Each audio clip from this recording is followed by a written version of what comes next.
Naranasan niyo na ba yun? Ang tagal-tagal niyo nang naghihintay. And how many of us can relate to this season of waiting?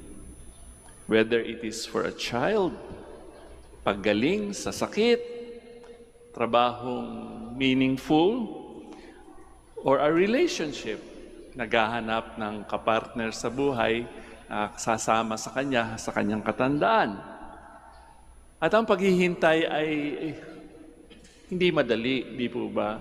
Naiinip tayo, kasama yan sa ating pagiging tao eh. Gusto natin agad-agaran. We want it now.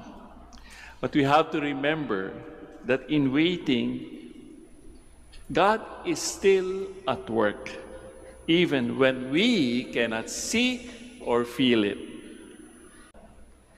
Pangalawa, ang season of doubt. Pagtatanong, sasagutin ba ako ng Diyos? Ang mga panalangin ko ba ay naririnig ng Diyos? Hindi yan special. Pangkaraniwan hong nangyayari yan sa ating mga panalangin. At natural po sa atin mga tao ang magduda, lalong-lalo na sa halimbawa sa ating sitwasyon sa Pilipinas, di ba? Magdadoubt pa ba kayo sa ating mga elected officials?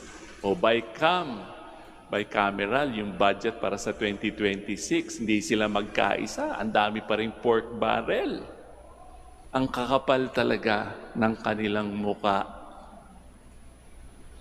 Sila yung gumagawa ng batas, ha? So we have to doubt. May pork barrel pa, ilang bilyon. Yan. It is a human response.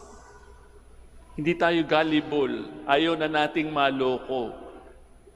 Ang daming beses na tayong naloko ng mga tao, di ba?